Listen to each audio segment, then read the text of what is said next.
Grace Whitmore had learned to make herself small, not physically. She stood tall, shoulders square, the same posture that had once carried her through blood-soaked tents and darkened field hospitals. She made herself small in every other way that mattered. She spoke softly. She kept her sleeves buttoned even in summer heat. And she never, not once in 3 years, mentioned what she used to do before she became a nurse at Ashford General. Today was her first day on the cardiac wing. She arrived 20 minutes early. Hair pinned back, scrubs pressed, a small silver pin fastened discreetly to the inside of her lanyard where only she could see it. It was not decoration. It was a silver star awarded for actions she rarely allowed herself to remember, let alone speak of. She kept it close because some mornings, when her hands trembled before a difficult procedure, touching it reminded her why she had chosen this work in the first place. Denise Colton, the nurse manager, noticed it within the hour. "That needs to come off," Denise said, tapping the small star through the fabric. "Hospital policy. No unapproved pins, no personal items on uniforms. I don't care what it is or where it's from. Take it off before rounds." Grace felt her throat tighten. She did not argue. She unclipped the star, folded it into her palm, and slid it into her pocket. It was, after all, just a piece of metal to anyone who had not been there. She moved through her morning with practiced calm, checking charts, adjusting 4 lines, speaking gently to frightened patients. And then she reached room 214.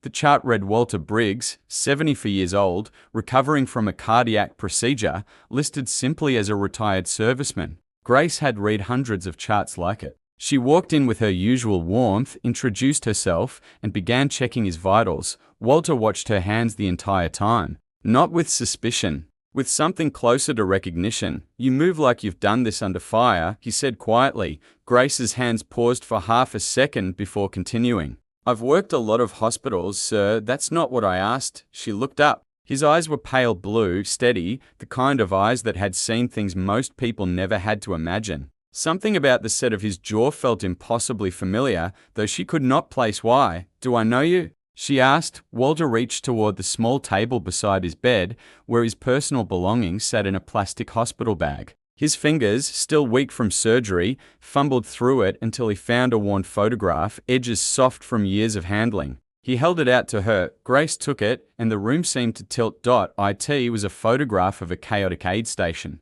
Dust hanging in the air, a young medic kneeling over a wounded soldier. Her face streaked with sweat and blood, hands moving with fierce, desperate precision. The medic in that photograph was her. Younger, harder, but unmistakably her. "That's the day you saved my son," Walter said, his voice breaking. "Corporal Briggs.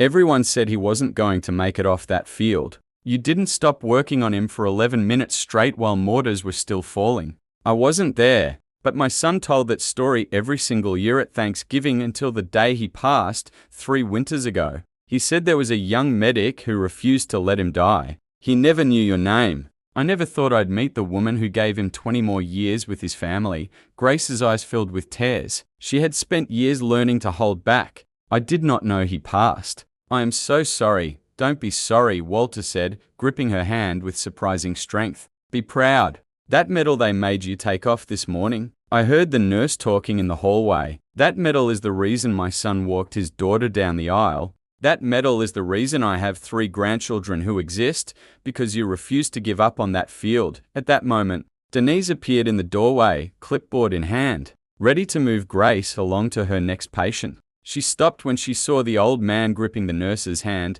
tears on both their faces. "Ma'am, is everything all right?" Denise asked, confused. Walter turned to her, his voice suddenly firm, carrying the unmistakable authority of a man who had spent decades in uniform. "Do you know who this woman is?" Denise shook her head slowly. "She is the reason my son lived long enough to raise his own children. She earned a silver star doing it. And you told her to hide it in her pocket like it was something to be ashamed of." The hallway outside the room had gone quiet. Other nurses and aides had gathered, drawn by the emotion in Walter's voice. Denise looked at Grace, really looked at her, and for the first time saw not just a new hire in wrinkled scrubs, but a woman who had once knelt in blood and fire and chosen again and again not to let a stranger die. Denise's clipboard lowered slowly to her side. "I did not know," she said quietly. "I am sorry, I truly am." Grace wiped her eyes and managed a small, steady smile. It's all right.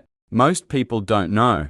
I never wanted them to. Why not? Denise asked. Grace looked down at the photograph still in her hand, then out toward the hallway full of watching faces. Because the moment people find out, they stop seeing you as a nurse and start seeing you as a hero. I never wanted the attention. I just wanted to keep helping people quietly, the same way I always have. Walter squeezed her hand one more time. Then let an old man do the talking for you today. Put that star back on, Nurse Whitmore. You've earned every bit of it, and this hospital is lucky to have you. Grace reached into her pocket and pulled out the small silver star. This time, no one told her to hide it. She pinned it back onto her lanyard in full view, and for the first time in 3 years, she let it stay there. Word of what happened in room 214 spread through Ashford General by the end of the day. By evening, the hospital administrator had personally visited Grace to apologize and to announce a new policy honoring staff who had served. But for Grace, none of that mattered nearly as much as the quiet moment an old man had looked her in the eyes and finally,